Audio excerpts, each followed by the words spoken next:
A breakdown in the fabric of British society has seen our streets become lawless. Horror crimes being shrugged off by woke police forces more intent on patrolling what we post on Twitter, taking the knee with BLM demonstrators or dancing with eco-terrorists than tracking down the gangs of thugs who regularly mug us on the streets and burgle our homes. We see this new breed of policing every day, thanks to social media.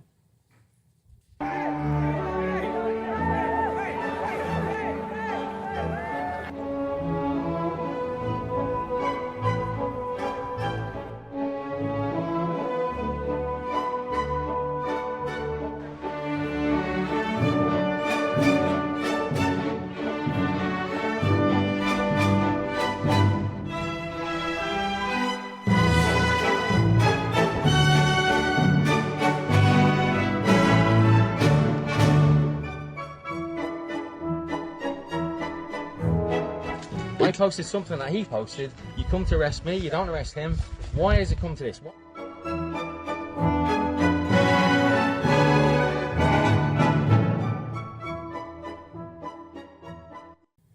Well, today, a bombshell report has confirmed what I've been telling you for many months. British policing has lost its way, with the public rightly believing that forces have all but given up on crimes such as burglary, which have effectively become decriminalised. The stats back that up, you know.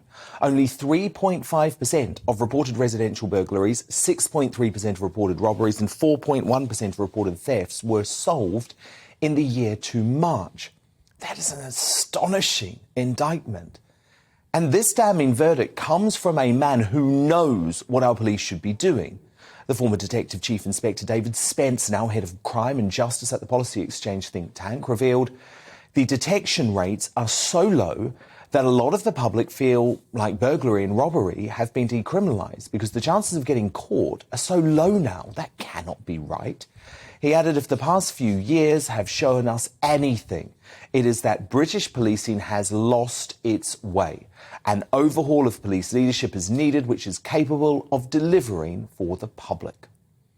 Among the proposals which should be accepted by the next Prime Minister as a start of a major push to increase law and order is a call for police officers to be banned from taking part in political activities. The report argued that acts that may be intended as a show of solidarity against discrimination, such as taking the knee or an officer wearing a badge on their uniform, can easily be interpreted by others as an expression of a partisan political view. To maintain the public's confidence that police officers are acting with impartiality, such acts must always be avoided by police officers and their leaders. That's common sense to me. That should be immediately adopted. But on his farewell tour today, which focused on law and order, this is what Boris Johnson had to say.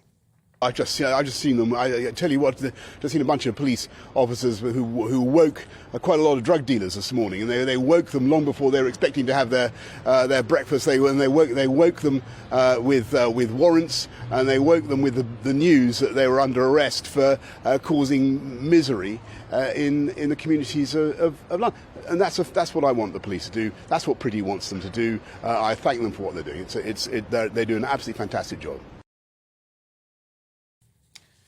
But sadly, Boris, it hasn't been enough. There's a race to reach the Conservative commitment to have 20,000 new cops hired by March. But at tonight's Conservative Party hustings, Liz Truss indicated that if she's a number 10 this time next week, she will take a tougher line. Are you in favour of police officers dancing the Macarena, taking the knee and painting their fingernails? That's male officers. Well, their priority should be fighting crime and dealing with the issue. Can they dance the Macarena? They can dance the Macarena in their spare time.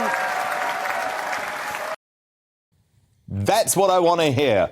Because, look, as today's report shows, there needs to be a root and branch shake-up of our woke police to bring law and order back to the streets of lawless Britain.